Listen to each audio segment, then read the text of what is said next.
चंद्रयान-3 को लैंड किए अभी पूरे 2 हफ्ते भी नहीं हुए कि इंडिया एक बार फिर से स्टेप बनाने जा रहा है। मिशन आदित्य L1 के जरिए आज इंडिया का निशाना चांद पर नहीं सूरज पर है। आदित्य L1 इंडिया का पहला मिशन है जो सूरज को स्टडी करेगा।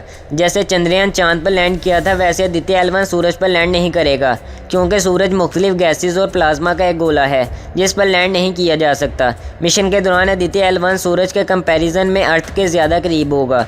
ये अर्थ से 15 लाख किलोमीटर दूर जाकर लग्रांज पॉइंट L1 के अराउंड हेलो ऑर्बिट में घूमेगा। L1 तक पहुंचने में लॉन्च के बाद 4 महीनों का टाइम लगेगा। पहुंचने के 5 साल बाद तक ये सूरज को स्टडी करेगा। इसलिए ये ना सिर्फ एक स्पेस क्राफ्ट है बल्कि ये एक स्पेस ऑब्जर्वेटरी भी है। चलिए समझते हैं कि ये लग्रांज पॉइंट होता क्या है।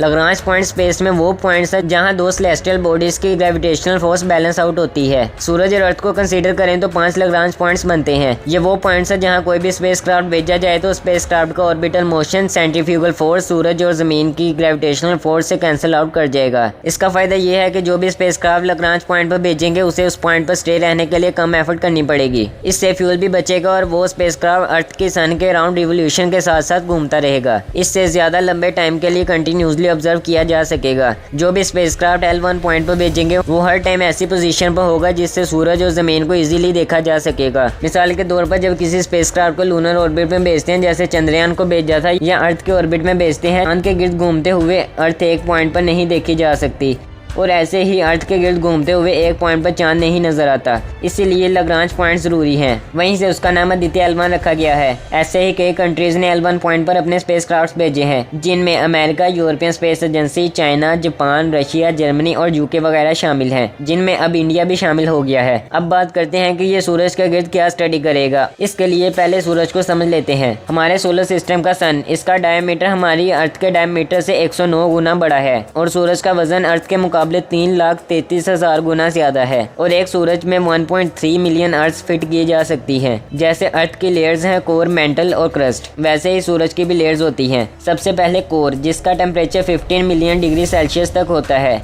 कोर के बाद रेडिएटिव जोन जो 70% सूरज का रेडियस बनता है। उसके बाद कन्वेक्टिव जोन जो 30% सन का रेडियस है।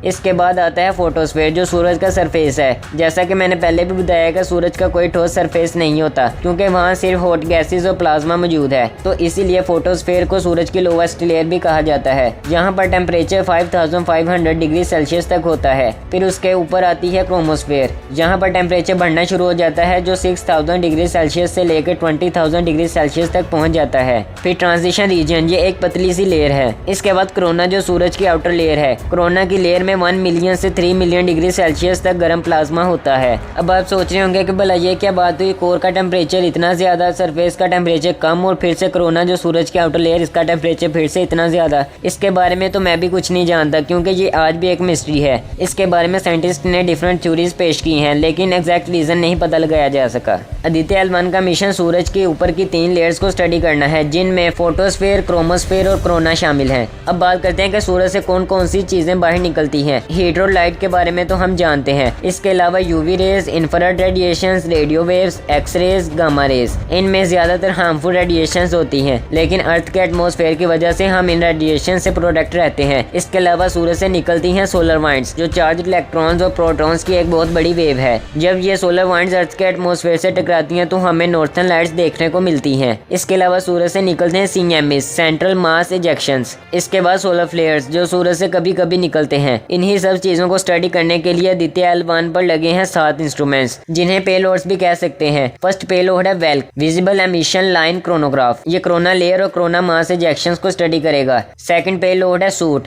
Solar ultraviolet imaging telescope. ये क्रोमोस्फेयर और फोटोस्फेयर की अल्ट्रावायलेट स्पेक्ट्रम में इमेजिंग करेगा। थर्ड पेलोड है SoLEXS, solar low energy X ray spectrometer. Fourth payload है HELIOS, high energy L1 orbiting X ray spectrometer. इन दोनों का काम होगा सूरज से निकलने वाले एक्सरेज को स्टडी करना। फिफ्थ पेलोड है ASPEX, Aditya solar wind particle experiment. Sixth payload है पापा, plasma analyser package for Aditya. ये दोनों स्टडी करेंगे सोलर वाइंड्स को। लास्ट पेलोड है मैग्नेटोमीटर। इसका काम होगा L1 पॉइंट पर मैग्नेटिक फील्ड्स को स्टडी करना। इन 7 पेलोड्स में से 4 सूरज को डायरेक्ट स्टडी करेंगे और बाकी 3 पेलोड्स L1 पॉइंट के अराउंड मेजरमेंट्स लेंगे। आज की इस वीडियो में बस इतना ही। अगर आपको ये वीडियो अच्छी लगी तो वीडियो को लाइक और कमेंट्स में #ISRO स्पैम कर दें।